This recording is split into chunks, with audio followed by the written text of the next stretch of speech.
Hello everyone, আসসালামু আলাইকুম। Welcome back to my channel. কেমন আছো তোমরা সকলে? আই হোপ সকলে অনেক বেশি ভালো এবং সুস্থ আছো। আমি আলহামদুলিল্লাহ ভালোই আছি, যে অবস্থায় আছি ভালোই আছি। মানে প্রচুর টেনশনে আছি, কারণ বাবুর শরীর অনেকটাই খারাপ, সেই অসুবিধা।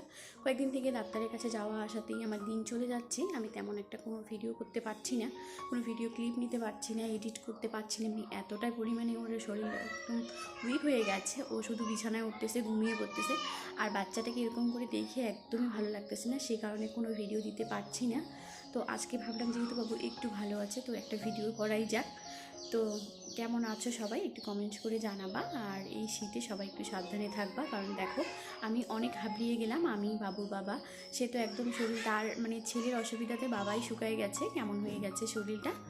সো ওকে নিয়ে অনেক টেনশনে আছি আর কি। এখন আলহামদুলিল্লাহ অনেকটাই ঠিক আছে, ডাক্তার দেখাচ্ছি, মানে 2-3 বার ডাক্তার দেখা আমাদের হয়ে গেছে।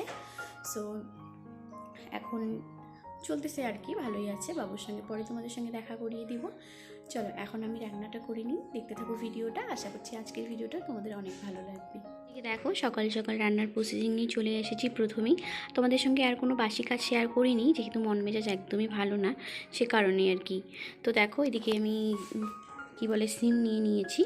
আর জানো তো কালকে এক জায়গায় গিয়েছিলাম মোহরবাড়ি, ওখানেও কোনো ভিডিও ক্লিপ নেওয়া হয়নি। এদিকে কিন্তু ভাত বসিয়ে দিয়েছি, দেখো ভাতেও ফ্যান বের হয়ে যাচ্ছে।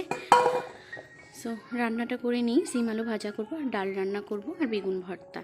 বাবুর জন্য তো কী করব দেখতে হবে, কয়েকদিন থেকে তো ডাল ভাত খাচ্ছে, আজকে এখন কি করা যায় দেখি। তো চলো দেখতে থাকো ভিডিওটা, আশা করছি ভালো লাগবে।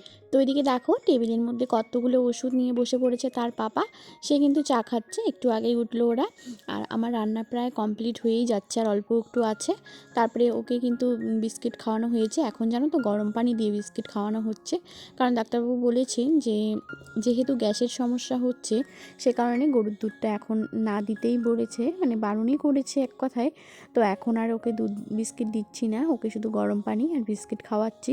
তো দেখো ওর পাপা ওকে মানে খাইয়ে তারপরে সব ওষুধই খাইয়ে দিল, আর গ্যাসের ওষুধ খাওয়ার আগে সেটাও খাইয়ে দিয়েছে। টেবিলের মধ্যে মানে প্যাকেট ওষুধ রাখানো আছে, দেখো একবার। তো যাই হোক, এখন যেহেতু ছেলেটা আজকে একটু ভালো আছে, খাচ্ছে ঘুরছে, তাই আমি ভাবলাম যে আমার কাজগুলো আমি করে নিই। আর জানো তো কয়েকদিন থেকে এগুলো করবো ভাবতেছি, কিন্তু কিছুই হচ্ছে না। কয়েকটা জিনিস এই যে দেখতে পাচ্ছ ড্রামগুলো সব এলোমেলো হয়ে আছে, সে কারণে ভাবলাম ওগুলোকে একটু গুছিয়ে নিই। আর ওইদিকে কিন্তু সিম ভাজা বসিয়ে দিয়েছি। ঘরের অবস্থা দেখে একদম মাথা ঘোরার মতো। দেখো একবার সব মানে সব জায়গায় কোণার থেকে ধরে সব কিছুই একদম এলোমেলো হয়ে আছে। খাট, সোফা সব কিছুতেই কাপড় আছে। আর জানো তো বললাম তোমাদের ভিডিওর শুরুতেই, কালকে এক জায়গায় না একটা মোহরবাড়ি গিয়েছিলাম, সেখান থেকেই দেখো কত কাপড় বের হয়েছে, সব কিছু নতুন কাপড় বের করেছি। আর জানো তো শীতের দিন কোথাও গেলে পরে এত পরিমাণে কাপড় বের হয় যে মানে ওখান থেকে যখন আসবো এসে কিন্তু গোছানোর ইচ্ছেটাই একদম মরে যায়। কত কি কাপড় দেখো, এদিকে ধোয়ারও জন্য অনেক কাপড়ই বের হয়েছে, দেখো কতগুলো নিচে ফেলে রেখেছি, ওগুলো কিন্তু সব ধুয়ে দেব। যেগুলো নতুন নতুন সোয়েটার জামা আছে ওগুলো উঠিয়ে রাখতেছি।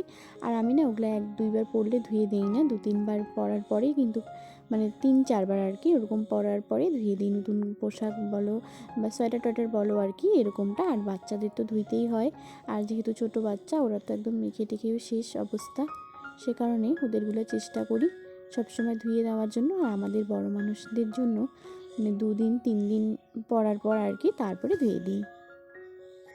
আর কালকে না একবার ডাক্তারের কাছেও গিয়েছিলাম, মানে দিনের বেলা ডাক্তারের কাছে গিয়েছিলাম, দেখতে পারলে 2টা ব্যাগ রেখে দিলাম। একটা ব্যাগ কিন্তু আমি নিয়ে গিয়েছিলাম মানে ডাক্তারের ওখানে, আর একটা ব্যাগ নিয়ে গিয়েছিলাম ওই যে মোহরের অনুষ্ঠানে, সে কারণে 2টা ব্যাগই এখন উঠিয়ে রেখে দিচ্ছি। কারণ এখন আর ওগুলো বাইরে রাখবো না, যখন মানে আসি আর কি, যাওয়া আসা করি তখনকার জিনিস তখনই রাখলে অনেকটাই সুবিধা হয়। সে কারণে কিন্তু চেষ্টা করি তখনকার কাজ তখনই করে রাখার। কিন্তু কালকে না একদম পারিনি, ওই মোহরবাড়ি যাওয়ার জন্য একদম তাড়াহুড়ো, ওখান থেকে ডাক্তারের ওখান থেকে এসে আমার কাছে না কিছু সংসারের খরচা করে কিছু টাকা বেঁচেছে, সেই টাকাগুলো আমি এভাবে জমিয়ে রাখি। আর জানো তো এর আগে যে মোবাইলটা নিয়েছি ওটাও কিন্তু এরকম করে, মানে এই মোবাইলটা যেটা দিয়ে এখন আমি ভিডিও করছি সেটাও কিন্তু এভাবেই নিয়েছি। কিছু কিছু অল্প অল্প করে টাকা জমিয়ে তারপরেই মোবাইলটা নেওয়া হয়েছে। মানে আমাদের মোবাইল নেওয়ার কথা তখন একটা ছিল না যে আমরা মোবাইল নিব, আবার ওই মোবাইলের ভিডিও ক্যামেরার জন্য আর কি, সে কারণে এই মোবাইলটা নিয়েছিলাম। তো এভাবেই কিন্তু টাকা 1 টাকা 2 টাকা করেই জমিয়ে নিতে পেরেছি। সে কারণে কি আমি চেষ্টা করতেছি আবারও পয়সা জমানোর। আর আমাদের মধ্যবিত্ত বাড়ির বউদের মানে এগুলা ছাড়া না আর কোনো একটা থাকে না, উপায়ে থাকে না যে কোথার থেকে কোনো টাকা পাবো, বরের কাছ থেকেও নিয়ে কিন্তু আমি এভাবেই রেখে দিই। এভাবে পয়সা রাখলে কিন্তু হুট করে বিপদ আপদ হয়ে থাকলে, বর যদি বাড়িতে না থাকে, বাচ্চা নিয়ে যদি কোনো আল্লাহ না দেয় কোনো বিপদ আপদের সময় কিন্তু অনেকটাই হেল্প হয়।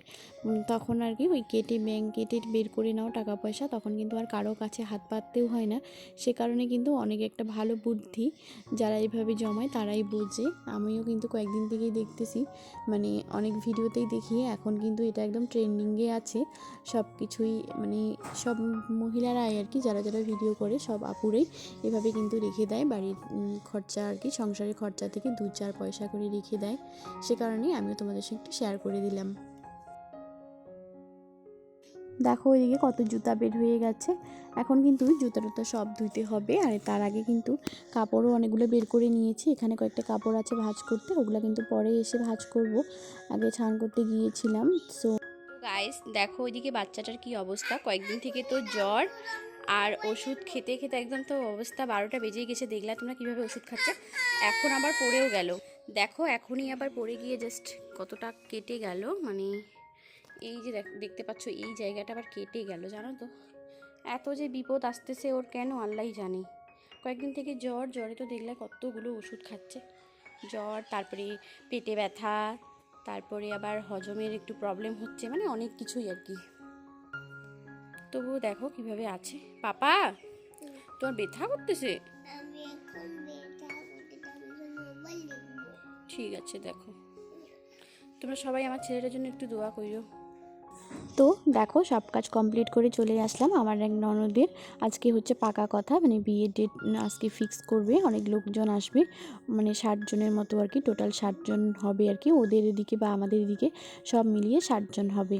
তো এদিকে দেখো ওই শাড়িটা পরবে, তাই আমাকে বের করে দেখালো যে এই শাড়িটা পরবো, দেখো কেমন হয়েছে। তো সত্যি কিন্তু অনেক ভালো লেগেছে। আর ওই যে দেখো বরমশাই কিন্তু ওখানে মাংস রান্না করছিল তখন, মানে সব কিছু ঠিক করছিল। মাংসটা কিন্তু বরমশাই হালকা একটু রান্না করেছিল, তারপরে একটা দাদা রান্না করেছিল। সো ওরা সাগাইরা চলে এসেছে, আত্মীয় স্বজন সবাই কিন্তু এখন দেখতেছে মেয়েকে। দেখো আর গ্রামে তো চুল খুলে একদম দেখাচ্ছে, মানে এই নিয়মটা আমি কখনো দেখিনি, আজকে প্রথম দেখলাম। মানে অনেকবারই শুনেছি যে চুল খুলে একদম দেখে। তো দেখো মেয়েটার চুলগুলো একদম খুলে দেখতেছে সবাই, হাত পা নখ কান সব দেখতেছে।